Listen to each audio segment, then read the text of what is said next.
అండి మోడల్ సంపత్ చిన్నవాళ్ళం నడిచే వెళ్దాం. ఆ పిక్ చూడండి. సో అదంతా ఒక బౌల్ ఉంది. అది సముద్రం అడుగు భాగాన ఉందన్నమాట. ఆ బౌల్లో కొన్ని చేపలు ఉన్నాయి. ఇంకా అది ఒక సేఫ్ జోన్ అన్నమాట. ఇంకా అక్కడే ఉండిపోతాయి మొత్తం. ఆ చేపలన్నీ కూడా సేఫ్ జోన్ లోనే ఉంటాయి.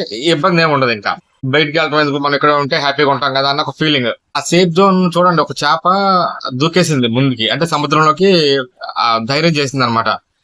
ధైర్యం చేసి దూకుతేనే కదా అది ముందుకు వెళ్ళేది. లేదంటే ఆ సేఫ్ జోన్ లో ఉండిపోతుంది ఎప్పటికి కూడా.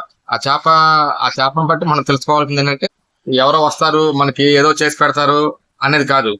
ఒక ధైర్యం చేసి ముందుకు దూకింది అనమాట. ఇంకంతే, ధైర్యం చేసి ముందుకు దూకటమే. మనమైనా అంతే, ఏదైనా చేయాలంటే ఇక వాళ్ళని వీళ్ళని సలహాలు అడుక్కుంటా కూర్చుంటే ఇక అక్కడే ఉండిపోతాం మనం. ఆ బౌల్ లాగానే ఆ నాలుగు కోట్ల మధ్యలో, అలాగే ఆ బౌల్ లాగా అలా ఉండిపోతాం అనమాట. సో ఇంకా బయట ప్రపంచం తెలియదు మనకి ఎప్పటికి కూడా. సో ధైర్యం చేసి ముందుకు దూకటమే. ఈ సలహాలు అడిగి ఆన్లైన్ అడిగి అబ్బా ఇదంతా తీసుకున్న పాటికి శక్తికి అనమాట. అబ్బా డిస్కస్ చేయాలంటే మన పేరెంట్స్, మన ఇంట్లో ఉన్న మనుషుల వరకే మనం డిస్కషన్. అంతేగాని అంతకు మించి బయటికి వెళ్ళి ఫ్రెండ్స్ ఈ చుట్టాలను అడిగామనుకోండి, ఓ డిఫరెంట్ ఒపీనియన్స్ అనమాట. ఇంకా అడుగు ముందుకు వెళ్ళే పని ఉండదు ఇంకా.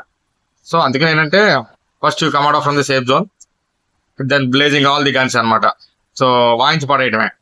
అసలు నీకు నీకు ధైర్యం చేసావు కదా, ముందుకు దూకావు కదా, సో ఇచ్చి పడే. అటుదా అడుగుతా, లేదంటే లేదు ఇక. అంతేగాని ఇంకా పంచాయతీలు చేసి ఒక ఈ పర్సంటేజ్ లెక్క కట్టి ఇవన్నీ అవసరంలా. మనకు వచ్చింది ఉంటే మనం ముందుకు దూకేయటం ధైర్యంగా. సో మనం సాధించుకుంటామే.